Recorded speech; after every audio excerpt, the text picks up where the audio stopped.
નમસ્તે વિદ્યાર્થી મિત્રો. ધોરણ 12 science subject maths chapter number 12 સુરેખ આયોજન.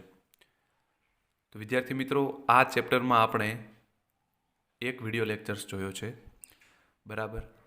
અને આપણે જોયું તો કે સુરેખ આયોજન એ વ્યવહારિક પ્રશ્નો જે છે એનું તમને સોલ્યુશન આપે છે, બરાબર. તમારા જીવનમાં એવા ઘણા બધા પ્રશ્નો બનતા હશે કે જેનો ઉકેલ તમે આ ચેપ્ટરની મદદથી સરળતાથી મેળવી શકો છો. ઓકે, એટલે આ ચેપ્ટર આમ જોઈએ તો વ્યવહારિક રીતે ઘણું જ અગત્યનું છે, બરાબર.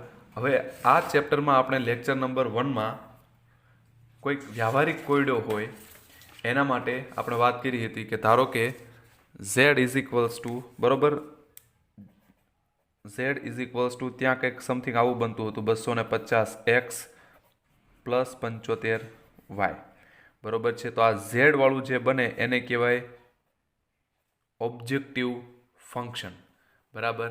અને શું કહેવાય છે? ઓબ્જેક્ટિવ ફંક્શન, હેતુલક્ષી વિધેય, બરાબર. ઓકે, તો એના માટે હવે વિગતવાર આપણે જોઈએ.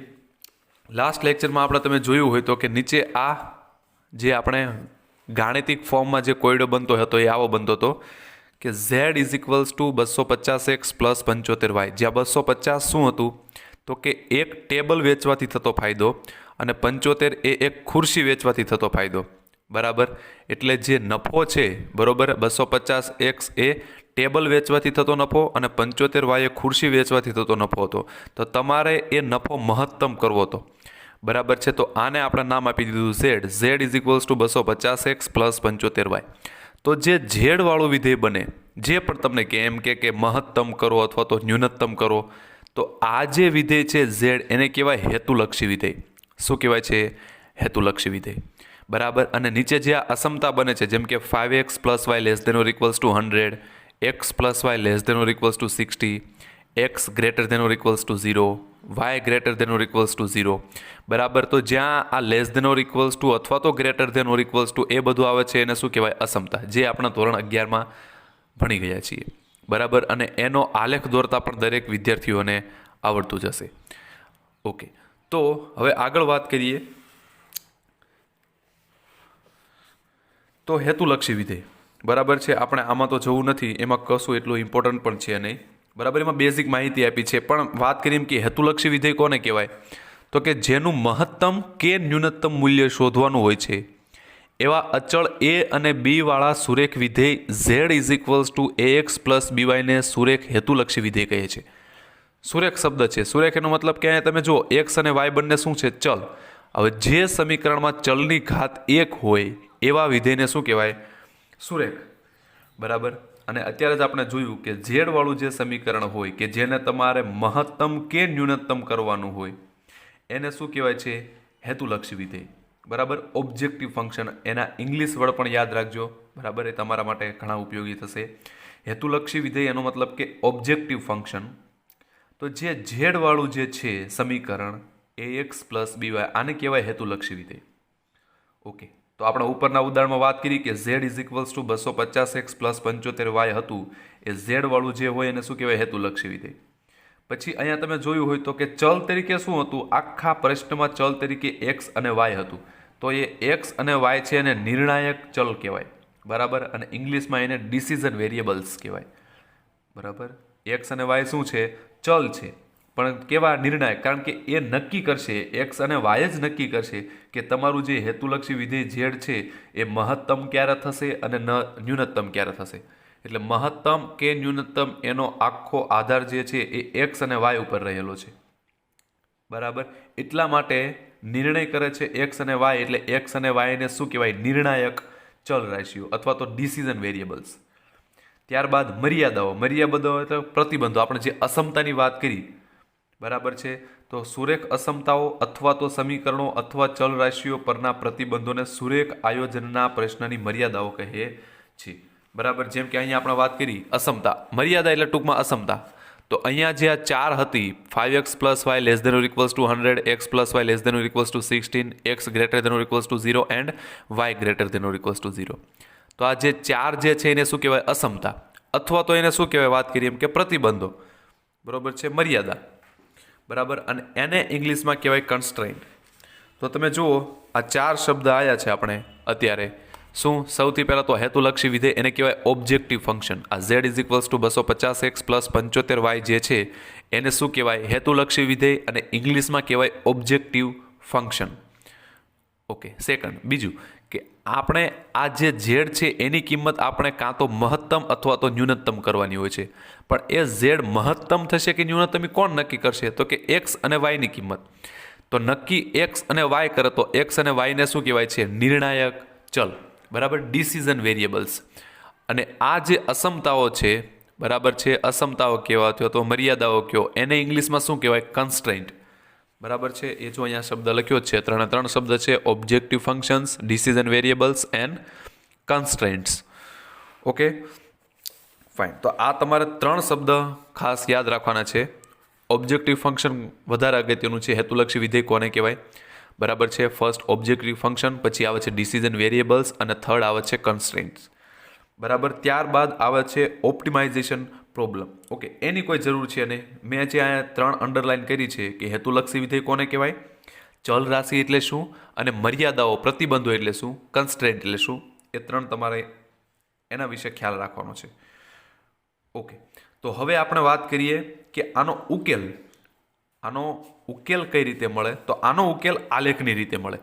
હવે મેં વાત કરી કે ધોરણ 11માં આપણે 6થું ચેપ્ટર જે હતું સુરેખ અસમતાઓ, બસ એ જ રીતનું અહીંયા તમારે શું કરવાનું છે કે જે પણ અસમતા આપણને મળતી હોય એનો તમારે આલેખ દોરવાનો છે, એનો તમારે પ્રદેશ નક્કી કરવાનો છે, અને એ પ્રદેશના શિરોબિંદુઓ લઈને આ જે ઝેડ જે છે, બરાબર, આપણું હેતુલક્ષી વિધેય, એને તમારે મહત્તમ કીધું હોય તો મહત્તમ અને ન્યૂનતમ કીધું હોય તો ન્યૂનતમ. બરાબર છે, એ કરવાનું છે.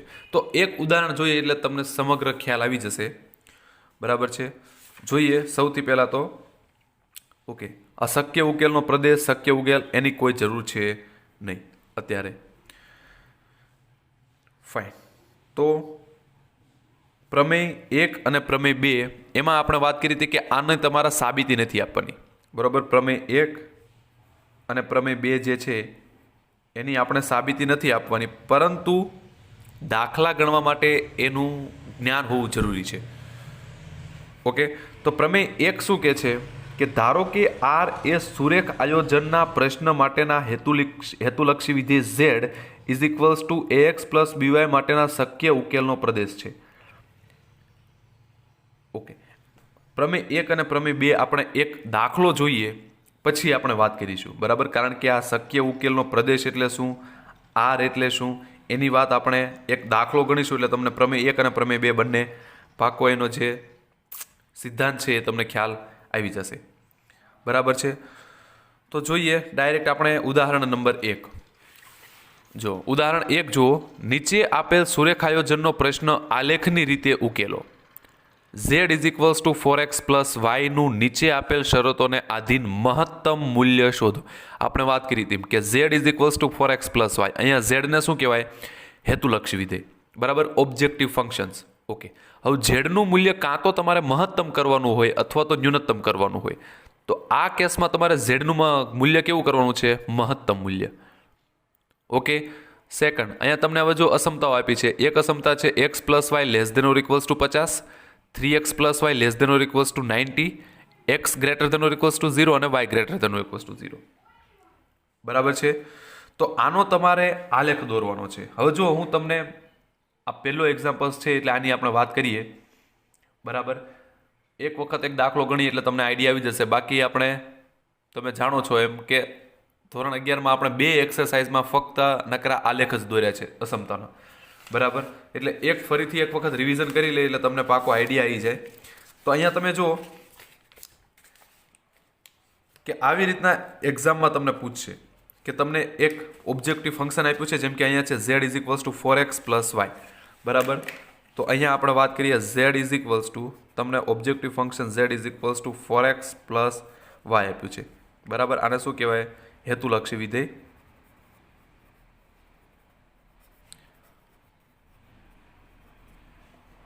ઓકે, બીજું કે હવે એનું તમારા મૂલ્ય કેવું કરવાનું છે? મહત્તમ મૂલ્ય. એનો મતલબ મહત્તમ એટલે મોટું. બરોબર, આનું તમારે મૂલ્ય કેવું કરવું છે? મહત્તમ. બરાબર. અમુક કેસમાં આને તમારે ન્યૂનતમ પણ કરવાનું હોય, અમુક કેસમાં તમારે આને કેવું કરવાનું હોય, મહત્તમ. ઓકે, હવે કન્સ્ટ્રેન્ટ જોઈએ. કન્સ્ટ્રેન્ટ શું આપી છે? X plus y less than or equals to 50. પહેલી કન્સ્ટ્રેન્ટ છે x plus y less than or equals to 50. બીજી કન્સ્ટ્રેન્ટ છે 3x plus y less than or equals to 90. 3x plus y less than or equals to 90.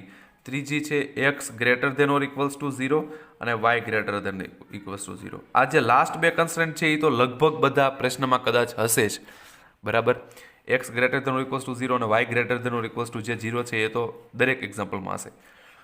Okay, તો 4 અસમતા છે. બરોબર છે. અસમતાને શું કહેવાય? કન્સ્ટ્રેન્ટ. ઓકે, એક્સ અને વાય શું છે? ડિસિઝન વેરિયેબલ્સ, અને આ જે છે એ ઓબ્જેક્ટિવ ફંક્શન. હવે તમારે આનો ઉકેલ આલેખની રીતે મેળવવો છે. એટલે મતલબ કે આ જે અસમતા છે એનો તમારે આલેખ દોરવાનો. બરાબર. X plus y less than or equals to 50 અને 3x plus y less than or equals to 90 છે એ બંનેનો તમારે શું કરવાનો? આલેખ દોરવાનો. તો આપણે ધોરણ 11માં વાત કરી હતી કે આનો આલેખ દોરવા માટે આ less than or equals to છે એની જગ્યાએ પહેલાં ઇક્વલ ટુ દઈ દીધું. બરાબર. એટલે x plus y less than or equals to છે,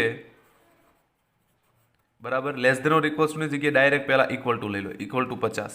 હવે આને આપણે વાત કરી હતી કે આલેખ દોરવા માટે મારે શું કરવું પડે? 2 પોઈન્ટ લેવા પડે. બરાબર. આ રીતે એક્સ અને વાયમાં એક્સ 0 મૂકી દો તો વાય શું મળે છે એ જુઓ, અને એક વખત વાય 0 મૂકી દો ત્યારે એક્સ શું મળે છે જુઓ. તો એક્સ 0 મૂકે ત્યારે વાય શું મળશે? 50. અને વાય 0 મૂકશો ત્યારે એક્સ શું મળશે? 50. બરાબર. અને બીજું જુઓ, બીજી શું છે અસમતા? તથા બીજી અસમતા છે 3x plus y less than or equals to 19. બરાબર. તો એની જગ્યાએ હું સિમ્પલ શું કરું છું? 3x plus y less than or equals to 90 ની જગ્યાએ ઇક્વલ્સ ટુ 19. ઓકે, હવે એ જ રીતે અહીંયા પણ પાછો એક્સ અને વાય માટે ટેબલ બનાવું છું. આ એક્સ, આ વાય. એક્સની કિંમત એક વખત 0 લઈએ ત્યારે વાયની કિંમત શું મળશે? 90. અને વાયની કિંમત 0 લો, વાયની કિંમત 0 લો, 3x બરાબર 90, તો x બરાબર 90/3 એટલે શું આવે? 30 આવશે. 90/3 એટલે 30. ઓકે, હવે મારે આ બંને અસમતા માટે આલેખ દોરવાનો છે. બરાબર. તો એ આલેખ જો આપણે પાછળ દોરીએ છીએ,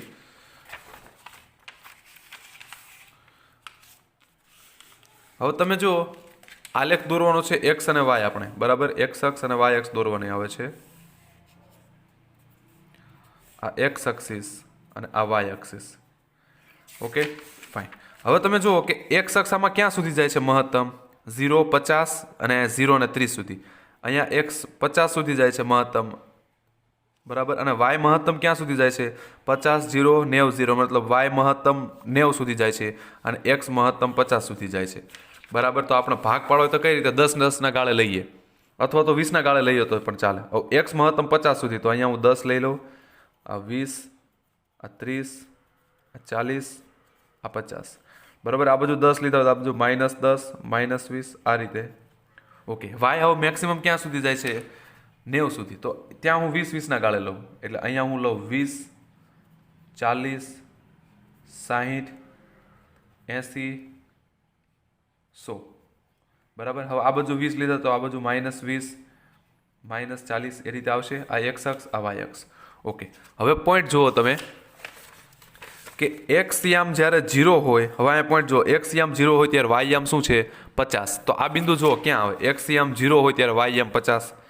એટલે એક્સ યામ 0 ત્યારે વાય યામ 50 એ બિંદુ આ છે. બરાબર. એક્સ યામ 0 ત્યારે વાય યામ 50, સોરી, એ બિંદુ ક્યાં આવશે? અહીંયા. એક્સ યામ 0 ત્યારે વાય યામ 50 એ બિંદુ અહીંયા આવશે. બરાબર. 40 અને 60 ની વચ્ચે. એક્સ યામ 0 અને વાય યામ 50 એટલે બિંદુ ક્યાં આવે? અહીંયા. બરાબર. વાય અક્ષ ઉપર. બરાબર. આને કહી દો એક્સ યામ 0 ત્યારે વાય યામ 50. આપેલું બિંદુ એ છે. બીજું બિંદુ જો એક્સ યામ 50 ત્યારે વાય યામ 0. હવે એને દર્શાવો. એક્સ યામ 50 ત્યારે વાય યામ 0 એ બિંદુ અહીંયા આવશે. બરાબર. એક્સ યામ 50 ત્યારે વાય યામ 0. ઓકે, હવે ત્રીજું બિંદુ જુઓ, એક્સ યામ 0 ત્યારે વાય યામ 90. ઓકે, એ પહેલાં આ કન્સ્ટ્રેન્ટ દોરી નાખીએ. બરાબર. આ અસમતા માટે બંને બિંદુ લઈ લીધા, 0, 50 અને 50, 0. હવે આપણે આ અસમતા દોરવાની છે, x plus y less than or equals to 50. તો એમાં જુઓ તમે, હવે જો ઓકે, એનો મતલબ કે આ બે બિંદુ જે મેં દોરી લીધા એમાંથી આપેલી અસમતા પસાર થાય છે. અને બીજું કે ત્યાં જો less than or equals to છે, બરાબર. જો ફક્ત લેસ ધેન હોય તો આપણે વાત કરતા હતા કે ડોટેડ લાઈન દોરવાની, બરાબર. પણ less than or equals to હોય ત્યારે આપણે ઘાટી લાઈન દોરવાની. તો અહીંયા જો less than or equals to છે તો આ 0 50 અને 50 0 આ બંનેમાંથી પસાર થતી હોય એવી મારે ઘાટી લાઈન દોરવાની, બરોબર છે. ફાઇન. હવે અસમતા કઈ છે એ પણ લખી નાખીએ જોડે જોડે. X plus y equal to 50 વાળું જે સમીકરણ છે, આ રેખા જે છે એ શું છે? X plus y equals to 50, બરાબર. હવે આના માટે નક્કી કરીએ કે આ અસમતાનો ઉકેલ નીચેની સાઈડનો હશે કે આનાથી ઉપરનો સાઈડનો. તો શું કરીએ કે આમાં તમે જો આ જે રેખા છે એ બે ભાગ પાડે, એક ઉપરનો ભાગ અને એક નીચેનો ભાગ. હવે નીચેના ભાગમાં જો ઉગમ બિંદુ આવી જાય છે તો એ ઉગમ બિંદુ આપેલી અસમતામાં હું મૂકું, બરોબર. એ અસમતા હતી, આમાં ઉગમ બિંદુ એનો મતલબ કે 0 0, એનો મતલબ એક્સ યામ પણ 0 અને વાય યામ પણ 0. તો આપેલી અસમતામાં એક્સની જગ્યાએ 0 અને વાયની જગ્યાએ 0 મૂકો તો 0 પ્લસ 0 શું થાય? 0. એનો મતલબ 0 50 કરતાં નાના છે, 0 50 જેટલા અથવા એની કરતાં નાના છે એવું કે છે. સાચી વાત? હા, 0 50 કરતાં કેવા છે? નાના છે. એનો મતલબ તો 0 0 ના સમાવે એવો પ્રદેશ આવશે. એટલે કઈ રીતનો આવશે? નીચેની બાજુનો, બરોબર. 0 0 ના સમાવે એવો પ્રદેશ, એનો મતલબ કે આ રીતે નીચેની બાજુનો પ્રદેશ આવશે. આના માટે આ રીતે. Okay, fine. બીજું જો એક એના કરતાં પણ વધારે આપણે સરળ રીતે કરી શકીએ કે અહીં જો આ ત્રીજી અને ચોથી અસમતા જે છે એ શું છે? X greater than or equals to 0 અને y greater than or equals to 0. તો x greater than or equals to 0 અને y greater than or equals to 0 આવે ત્યારે તમારે પ્રથમ ચરણ જ સમજવાનું. કેમ? કારણ કે x greater than or equals to 0 કઈ બાજુ આવે? આ બાજુ, બરોબર. આ બાજુ જે છે, કારણ કે તમે જાણો છો કે અહીંયા એક્સ એમ કેવા આવશે? બધા ધન. આ બાજુ કેવા આવશે? ઋણ. હવે x greater than or equals to 0 એનો મતલબ કે એક્સની કિંમત 0 અથવા 0 કરતાં મોટી હોય. એ કઈ રીતે, કઈ બાજુ હોય? ફક્ત ધન એક્સ અક્ષ બાજુ. એનો મતલબ કે આટલો પ્રદેશ. પછી બીજું એવું કીધું કે y greater than or equals to 0, મતલબ કે વાય 0 અથવા 0 કરતાં મોટો. હવે વાય 0 અથવા 0 કરતાં મોટો ક્યારે હોય? આનાથી ઉપર, કારણ કે વાય જે છે એ ધન ઉપરની સાઈડ હોય, નીચે શું હોય? ઋણ. પણ મારે તો કેવું જોવે છે? ફક્ત 0 અથવા 0 કરતાં મોટું. તો એ ક્યાં હશે? ઉપરની બાજુ. તો હવે તમે જુઓ કે x greater than or equals to 0 આટલો આ બાજુનો પ્રદેશ આવતો હતો, y greater than or equals to 0 અહીંથી ઉપરનો પ્રદેશ આવ્યો. આના માટે પહેલા માટે શું આવ્યું? અહીંથી જમણી બાજુનો, બરાબર. અને આ નીચેના માટે અહીંથી ઉપરનો. તો બંનેમાં કોમન કેટલો આવ્યો પ્રદેશ? ફક્ત પ્રથમ ચરણ, બરોબર. જ્યારે x greater than or equals to 0 અને y greater than or equals to 0 આવે ત્યારે એનો પ્રદેશ શું થાય? ફક્ત પ્રથમ ચરણ. દરેક એક્ઝામ્પલમાં લગભગ આ બંને અસમતા તો હશે જ, બરાબર. તો એનો પ્રદેશ કેટલો થશે? ફક્ત પ્રથમ ચરણ, બરોબર. પ્રથમ ચરણ એટલે અહીંથી આ બાજુ, બરોબર. અને આટલું એટલે ટૂંકમાં અહીંથી લઈને આ બાજુનું વચ્ચેનો બધો ભાગ, અહીંથી ઉપરનો બધો ભાગ અને અહીંથી આ બાજુ જમણી બાજુનો, બરાબર. હવે પછી જે આપણે અસમતા દોરી, પહેલાં તો આ બંનેની વાત કરી લીધી આપણે. હવે આ જે અસમતા છે એના માટે આપણે નક્કી કર્યું કેટલો આવે છે? નીચેનો ભાગ. એનો મતલબ ત્રણમાં કોમન કયો આવ્યો હતો? આ બંને માટે કેટલું આવતું હતું? પ્રથમ ચરણ. પ્રથમ ચરણ મતલબ ક્યાં સુધી? અનંત સુધી આવે એટલું ફક્ત. હવે એમાં પછી આ જે અસમતા દોરી એને કેટલું કીધું? કે એનાથી નીચેનો. એટલે હવે તમે જો કોમન પ્રદેશ ફક્ત કેટલો આવ્યો? આટલો ભાગ. કારણ કે આ બંને અસમતા માટે શું આવ્યું હતું? ફક્ત પ્રથમ ચરણ, એટલે આટલો ઉપરનો ભાગ ખાલી. અને એમાં પછી આ અસમતા જે રહે એણે એમ કીધું કે નીચેનો ભાગ. તો બંનેમાં કોમન ભાગ કેટલો આવ્યો? તમે સમજી શકો છો. કેટલો આવ્યો? આટલો ભાગ આવ્યો, બરાબર. હજુ પણ આપણે ત્રીજી અસમતા જે છે એ બાકી છે. ચોથી કઈ છે? 3x plus y less than or equals to 19. એના માટે આપણે બિંદુ તો લખી દીધા છે. એક્સ યામ 0 ત્યારે વાય યામ 90. એ ક્યાં આવશે? એક્સ યામ 0 ત્યારે વાય યામ 90 એ બિંદુ અહીંયા આવશે, બરાબર. અને ત્રીજું કે એક્સ યામ 30 ત્યારે વાય યામ શું છે? 0. એટલે એક્સ 30 વાય 0 એટલે 30 0 થયું.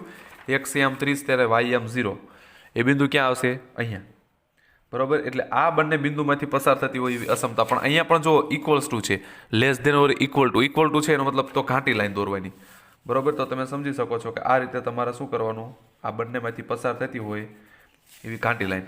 અને એને સમીકરણ શું છે? 3x plus y equal two 90. તો અહીંયા લખી દો 3x plus y equals to 90. Okay. હવે આના માટે આ રેખા માટે પ્રદેશ નક્કી કરીએ કે કેવો આવે છે? ઉપરની બાજુનો કે નીચેની બાજુનો. ઓકે, તો એ જુઓ હવે. તો એના માટે પણ એ વાત કરી કે આ રેખા જે છે એ આપેલ બે ભાગ પાડે, એક આ રેખાથી ઉપરની બાજુનો અને એક આ રેખાથી નીચેની બાજુનો. તો નીચેની બાજુમાં જો ઉગમ બિંદુ આવે છે, બરાબર, તો એ ઉગમ બિંદુને તમારે આપેલી અસમતા છે એમાં મૂકી દેવાનું. તો આપેલી અસમતામાં ઉગમ બિંદુ મતલબ કે એક્સની જગ્યાએ 0 અને વાયની જગ્યાએ 0 મૂકો. તો જો આમાં એક્સની જગ્યાએ 0 મૂકો એટલે મતલબ આ 0, વાયની જગ્યાએ 0 એટલે આ, એટલે 0 + 0 શું થાય? 0. તો 0 90 કરતાં નાના છે. હા, 0 કેવા છે? 90 કરતાં નાના. તો એનો મતલબ કે ઉગમ બિંદુને સમાવે એવો પ્રદેશ. તો આ રેખા માટે પણ કેવો પ્રદેશ આવે છે? ઉગમ બિંદુને સમાવે એવો. તો એનો મતલબ આનાથી નીચેનો. તો હવે એમાં તમે જો કોમન પ્રદેશ કેટલો થશે? પહેલાં ઓલરેડી કોમન પ્રદેશ કેટલો આવ્યો હતો? આ જે લાલ કર્યું એટલું. એમાંથી આ રેખાએ શું કીધું કે આનાથી નીચેનો ભાગનો. એટલે હવે કોમન પ્રદેશ કેટલો થયો? જો આટલો. તમે સમજી શકો છો. જો આ જે ભાગ રહ્યો હવે એ શું થઈ ગયો? 3/3નો કોમન ભાગ, 4 અસમતાનો. પહેલી બીજી જે અસમતા, છેલ્લી જે બે અસમતા હતી એ શું કહેતી હતી? ફક્ત પ્રથમ ચરણ. પછી લાલ જે આવડી આ રહી બીજી અસમતા, એને એમ શું કીધું કે ફક્ત નીચેનો. એટલે આટલો ત્રિકોણ આવ્યો અહીંથી લઈને અહીં સુધી. પણ પછી આ અસમતાએ શું કીધું કે અહીંથી આ બાજુનો. એટલે હવે ફક્ત કેટલો થઈ ગયો? મર્યાદિત પ્રદેશ આટલો. બરાબર, મર્યાદિત પ્રદેશ હવે કેટલો થઈ ગયો? આટલો ભાગ. હવે મર્યાદિત પ્રદેશ થઈ જાય પછી તમારા શિરોબિંદુ મેળવી લેવાના. હવે કેટલું કામ કરવાનું? શિરોબિંદુ. શિરોબિંદુ એટલે જુઓ કે જ્યાં જ્યાં બે લાઈન ભેગી થતી હોય ત્યાં ત્યાં તમારે બિંદુ મેળવી લેવાના. જો તો હવે ક્યાં ક્યાં બે લાઈન ભેગી થાય છે? એક તો થાય છે જો એક અહીંયા, અહીંયા, કારણ કે આ એક્સ અક્ષ અને વાય અક્ષ એક ભેગી થાય છે. બીજું કે અહીંયા કઈ? તો કે વાય અક્ષ અને આ રેખા ભેગી થાય છે. પછી એક આ બિંદુ અને એક આ બિંદુ. તમે જુઓ ટોટલ 4 બિંદુ મળે છે. તમે 4 નામ આપી દો. આ તો ઉગમ બિંદુ છે એટલે એને નામ આપી દીધું O. પછી આને નામ આપી દીધું A, આને B અને આને C. બરોબર, આ બિંદુ જે છે એ નામ આપી દો C. પણ એના મારે યામ મેળવવાના. હવે આ ઉગમ બિંદુ છે તો એના યામ તો શું હોય છે? 0 0 તે. બીજું કે આ જે બિંદુ છે એના યામ શું છે? તો એના યામ તમને ખબર હોય તો આ જે બિંદુ છે એના યામ છે 30 0. બરાબર, આ બિંદુ જે છે આપણે દોર્યું તો આ બિંદુના યામ હકીકતમાં શું છે? 30 0. એટલે બીજું બિંદુ જે નામ આપ્યું એને આપી દો 30 0. પછી જો બી બિંદુ, આ બિંદુના યામ આપણને ખબર નથી કારણ કે આ બિંદુ શું છે? આપેલી રેખા આ અને આ રેખાનું છેદ બિંદુ, એના યામ આપણને ખબર નથી. પણ હા, આના યામ પાછા ખબર છે આપણને. એના યામ શું છે? 0 50. બરોબર, જો અહીંયા લખ્યા છે સી જે છે સી 0 50. ફક્ત મને બી ના યામ ખબર નથી. તો હવે બી ના યામ મેળવવાનો મતલબ શું? બી શું છે? તો કે આ રેખા અને આ રેખાનું છેદ બિંદુ. તો લોપની રીતે ઉકેલી દેવાનું. બરોબર, આ જે છે આને એને તમારે લોપની રીતે ઉકેલી દેવાનું. એટલે આ બિંદુ કયું? આ રેખા કઈ છે? x + y = 50. બરાબર, અને આ રેખા કઈ છે? 3x + y. 3x + y = 90. Plus છે તો માઇનસ, પ્લસ છે તો માઇનસ, પ્લસ છે તો માઇનસ. લોપની રીતે ઉકેલી દેવાનું. Plus y minus y cancel. x - 3x. એનો મતલબ કે -3x માંથી x - 3x એટલે કેટલા થશે? -2x થશે. = 50 - 90. 50 માંથી 90 જાય તો -40. માઇનસ માઇનસ બંને બાજુ કેન્સલ. તો 2x બરાબર શું આવશે? 40. તો x બરાબર 40 ને 2 વડે ભાગી દો એટલે 20. x 20 આયા. હવે x ની કિંમત ગમે એક સમીકરણમાં મૂકી દો. તો આમાં x ની જગ્યાએ 20 મૂકી દો તો y બરાબર શું આવે? તો x બરાબર 20, y બરાબર +20. પેલી બાજુ જાય તો -20. તો 50 માંથી 20 જાય તો 30. એટલે y બરાબર કેટલા વધશે? 20 મૂકો એટલે 50 - 20 એટલે 30. એટલે x 20, y 30. એનો મતલબ કે આ બિંદુના યામ શું છે? x 20, y 30. બરાબર, તો એ જે બિંદુ છે એના યામ શું થઈ ગયા? બરાબર, આના યામ શું થઈ જશે? x 20 અને y 30. બરાબર, બિંદુ બી x 20 અને y 30. 4 શિરોબિંદુ થયા હતા. આ જે પ્રદેશ આપણે નક્કી કર્યો એને 4 શિરોબિંદુ હતા. એક અહીંયા, એક અહીંયા, એક અહીંયા અને અહીંયા. એ 4 તમારે શિરોબિંદુ મેળવી લેવાના. બરાબર, હવે શિરોબિંદુ મળી ગયા. આને હવે તમારે શું કરવાનું? જે આપણે આગળ ઓબ્જેક્ટિવ ફંક્શન હતું z, બરાબર, શું હતું? 4x + y. બરાબર, આગળ જો ઓબ્જેક્ટિવ ફંક્શન અહીંયા આપણે લખ્યું હતું. ઓબ્જેક્ટિવ ફંક્શન શું હતું? z = 4x + y. એને આપણે મહત્તમ કરવાનું હતું. એનો મતલબ કે આને તમારે વધારેમાં વધારે કિંમત ક્યાં મળે છે એ જુઓ. તો હવે આ કિંમત એમાં મૂકો. બરાબર, આ જે ઓબ્જેક્ટિવ ફંક્શન છે એમાં આ બધા બિંદુ વારાફરતી મૂકો. ક્યાં મહત્તમ મળે છે એ જુઓ. તો તો પહેલાં તો આ બિંદુ મૂકો, આ બિંદુનો મતલબ કે x0 અને y0, તો આમાં x0 મૂકો અને y0 મૂકો ત્યારે ઝેડની કિંમત શું મળે છે?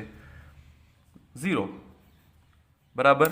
પછી હવે એક્સની જગ્યાએ 30 અને વાયની જગ્યાએ 0, તો એક્સની જગ્યાએ 30 અને વાયની જગ્યાએ 0, એટલે પાછળ તો 0 થઈ ગયું. એક્સની જગ્યાએ 30 એટલે કેટલા થશે? 30 ગુણ્યા 4, 120, એટલે ઝેડ બરાબર ત્યાં મળશે 120. હવે એક્સની જગ્યાએ 20 મૂકો અને વાયની જગ્યાએ 30 મૂકો, એટલે એક્સની જગ્યાએ 20 મૂકશો આમાં, એટલે 4 ગુણ્યા 20 એટલે કેટલા થશે? 80, પ્લસ વાયની જગ્યાએ શું મૂકશો તમે? 30, એટલે 80 પ્લસ 30 કેટલા થશે? 110, એટલે ઝેડ બરાબર 110. અને છેલ્લે એક્સની જગ્યાએ 0 અને વાયની જગ્યાએ 50, તો એક્સની જગ્યાએ 0 એટલે આ પદ 0, વાયની જગ્યાએ 50, એટલે ફક્ત શું વધશે? ઝેડ બરાબર 50. એટલે આ બિંદુ આગળ ઝેડની કિંમત શું આવી? 0. આ બિંદુ આગળ ઝેડની કિંમત કેટલી આવી? 120. આ બિંદુ આગળ ઝેડની કિંમત કેટલી આવી? 110. અને આ બિંદુ આગળ ઝેડની કિંમત કેટલી આવી? 50. પણ મારે ઝેડ કેવો જોઈએ છે? મહત્તમ. બરાબર, આપણે રકમમાં કીધું છે ઝેડની કિંમત મારે કેવી જોઈએ છે? મહત્તમ. તો અહીંયા જુઓ ઝેડની કિંમત મહત્તમ ક્યાં થઈ? તો અહીંયા 0, અહીંયા 120, અહીંયા 110 અને અહીંયા 50, એટલે મહત્તમ કિંમત થઈ આ બિંદુ આગળ 30 0 આગળ. બરાબર, 30 0 આગળ એની કિંમત શું થાય છે? 120. એનો મતલબ કે આપણો જે જવાબ છે એ આ થશે.